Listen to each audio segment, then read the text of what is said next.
Welcome to preparation আড্ডা। মহামান্য কলকাতা হাইকোর্টে যে ওবিসি সংক্রান্ত মামলা এই মুহূর্তে চলছে, যার শুনানি আগামী 19শে জুন হওয়ার কথা আছে।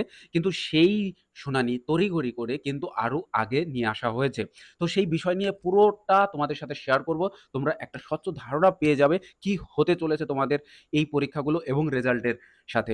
তো দেখো, এখানে আমরা অফিসিয়ালি ওয়েবসাইটে রয়েছি নোটিফিকেশন সেকশনে। এই নোটিশের এখান থেকে আমরা 16 তারিখের কজ লিস্টটা দেখব, ডেইলি কজ লিস্ট এখানে দেখতেই পাচ্ছ।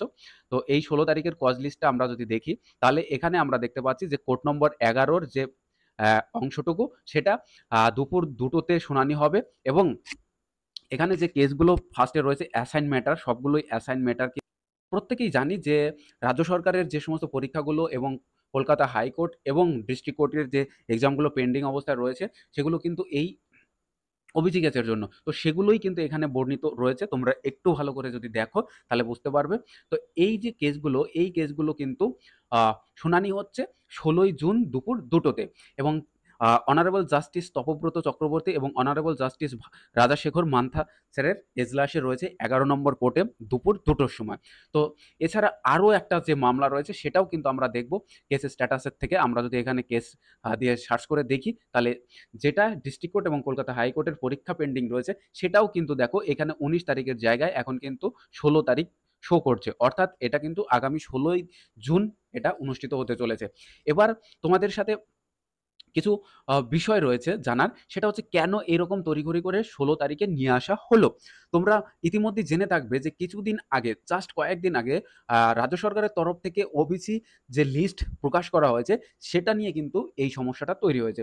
কারণ মহামান্য কলকাতা হাইকোর্ট যে ক্যাটাগরিগুলোকে, যে জাতিগুলোকে ওবিসি এ, ওবিসি বি এখান থেকে বাদ দিতে বলেছিল এবং সেটাকে আবার পুনরায় মূল্যায়ন করার জন্য যে রাজ্য সরকারের কাছে কিন্তু বলা হয়েছিল।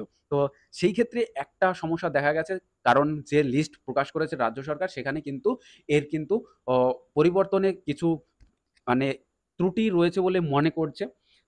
অনেক আগেকার যে ক্যাটাগরি, সেই ক্যাটাগরি এর মধ্যে ইনক্লুড রয়েছে, শুধুমাত্র সামান্য রকম পরিবর্তন করা হয়েছে বলেই মনে করা হচ্ছে, এমনটা কিন্তু শোনা যাচ্ছে।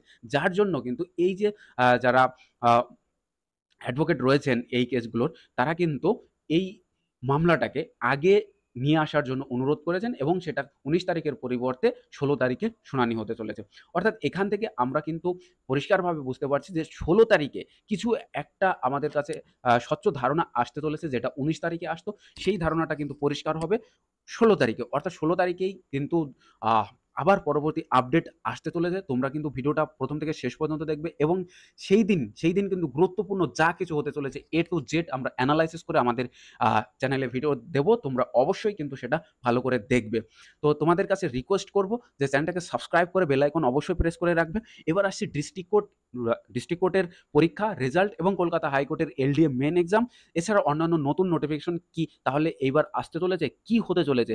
দেখো, তোমাদের কাছে পরিষ্কারভাবে বলে রাখি যে যা কিছুই হবে সেটা কিন্তু আগামী 16 তারিখেই কিন্তু পরিষ্কারভাবে বোঝা যাবে। আশা করা যাচ্ছে আগামী 16 তারিখে একটা কিছু হতে চলেছে। তো কি হবে সেটাই এখন অপেক্ষার, দেখা যাক কি হয়। কারণ এই যে তড়িঘড়ি করে যেটা রাজ্য সরকারের ওবিসি লিস্ট প্রকাশ করা, সেই জন্যই কিন্তু এটা 19 তারিখের পরিবর্তে 16 তারিখে নিয়ে আসা হলো। তো পরীক্ষাগুলো কি দ্রুত চালু হবে, নাকি পরীক্ষাগুলো আরও স্থগিত অবস্থায় থাকবে, নতুন ভ্যাকান্সি এই মুহূর্তে বন্ধ থাকবে, কোনটা হতে চলেছে, নাকি খুব দ্রুত রিক্রুটমেন্ট হয়ে যাবে? তো পুরো বিষয়টা আগামী 16 তারিখ অর্থাৎ আগামী সোমবার কিন্তু আসতে চলেছে। তার জন্য অবশ্যই তোমরা আমাদের সাথে জুড়ে থেকো। আর এই ভিডিওটা ইনফরমেটিভ মনে হলে বন্ধুদের মধ্যে শেয়ার করে দিও। আর কলকাতা হাইকোর্টের LDA মেইনের প্র্যাকটিস সেট নেওয়ার জন্য ডেসক্রিপশন বক্সকে ফলো করো। ডিস্ট্রিক্ট কোর্টের যে মক টেস্ট ব্যাচ চলছে, তাতে এনরোলমেন্ট যদি করতে চাও নিজেকে, তাহলে অবশ্যই ডেসক্রিপশন বক্সের মাধ্যমে আমাদের সাথে যোগাযোগ করতে পারো। আর খুব শীঘ্রই কিন্তু আমরা নতুন ব্যাচ লঞ্চ করতে চলেছি, সে বিষয়ে পরবর্তী ভিডিও এবং ডেসক্রিপশন বক্সে জানানো হবে। এছাড়া কমিউনিটি ট্যাবেও কিন্তু তোমরা ডিটেলস পেয়ে যাবে। Thank you for watching.